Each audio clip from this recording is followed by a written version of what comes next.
Ndị be anyị ekene m unu, ndewo unu na bọọlachi.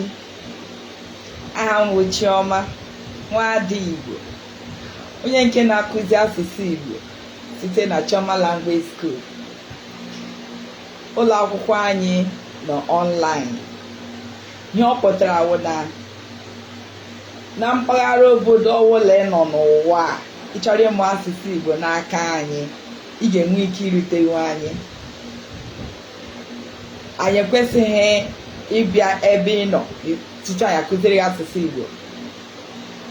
Ịkpọghala anyị n'akara ekwentị anyị, ị ga-enweta anyị.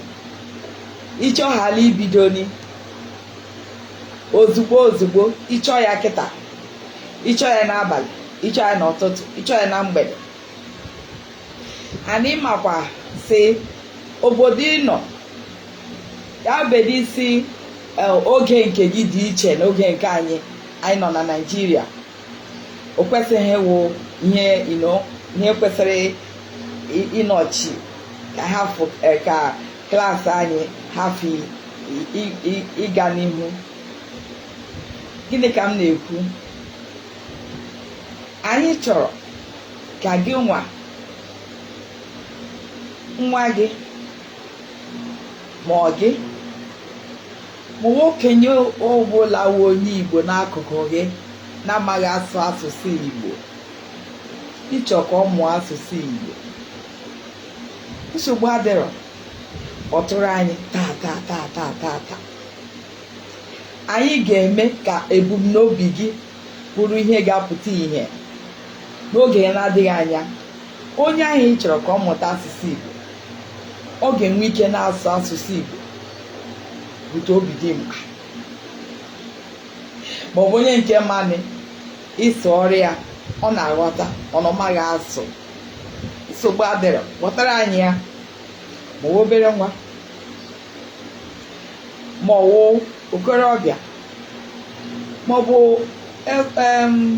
obere,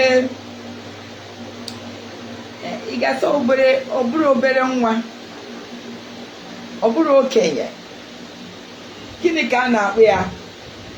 Obere okorobịa ma obere agbọghọbịa, ndị nke onye oyibo na-akpọ teenagers. Klaasị anyị niile ewu ọla ntị m adafula, o cherenụ ka m kwụnye ọla ntị m. Akwụghị m na ọla ntị ya mere m ama mma dị egwu. Gịnị ka m na-akọwara gị? A gwara gị sị ndị Igbo, ihe niile ndị Igbo mụrụ ji ha egwu ha na-ama mmadụ egwu dịka m. Ọmarịcha onye nkụzi asụsụ Igbo, biko gbara ọsọ gbara ije na-agba bịa na Chioma Language School. Ama hapụrụ gị akara anyị mgbe m gbasachara ozi. Ị nụrụ ya? Ka m gwado gị ugbo ka m hapụ ichefu, maka ya dị oke mkpa karịa ka ị ga-eji ike ịnweta anyị. Ịkpọ anyị ozugbo, ma ọ na WhatsApp, ma ọ wụ na ịkpọ anyị direct call ozugbo. Ọda gere onye na-ekwu ndewo ezigbo mmadụ, achọrọ m ka nwa m ka ọ mụọ asụsụ Igbo n'aka gị. Daalụ ezigbo mmadụ, nnọọ. O lekwere ihe ọzọ anyị mere, ọwa aka ọrụ anyị. Anyị na-eme ka ịghọta na ebe ị siri bịa ịkwụ chim. Anyị ejighị ụjọ biri ndị Igbo, ndị nke ndị ike. Ịmakwa onye ewu nwa afọ mbanụ, ijighị ụjọ biri. Ị kwesịrị ịma asụsụ gị, mara oyi ala, mara omenala gị. Bịa ka anyị kụziere gị. Ọwa ọrụ anyị ya ka anyị ji na-agbasa ozi. Gịnị wa akara anyị? Ya ma isi obodo ọzọ na-awụda obodo Naịjirịa, ị ga-etinye country code +234 906 492 8193. Ọka m gwakwa gị ọzọ, +234 906 492 8193. 93.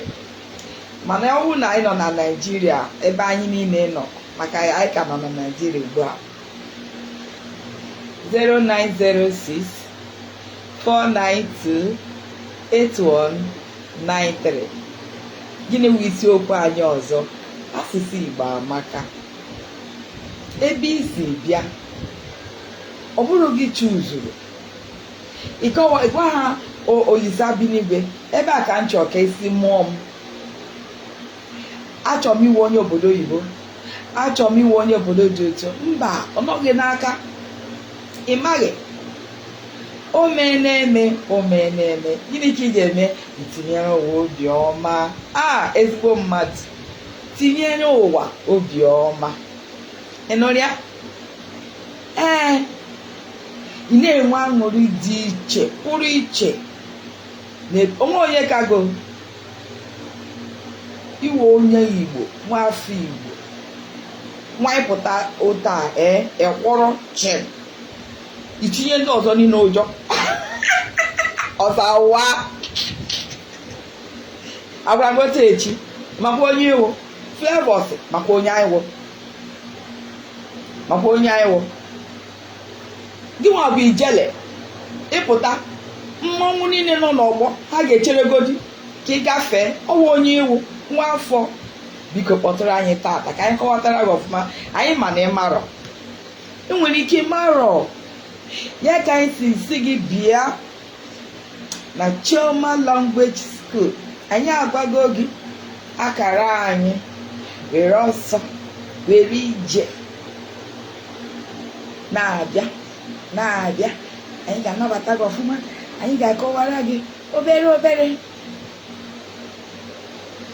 Kedu ka isi chọọ ya? Ịchọ ka anyị kụzi ọsụsọ, ka ịchọ ka anyị nwee gị obi ala, kọwatara gị ọfụma, kụziere gị ka ị nwee ike ịghọta anyị. Ya dịrị gị mma nwanne anyị. Udo.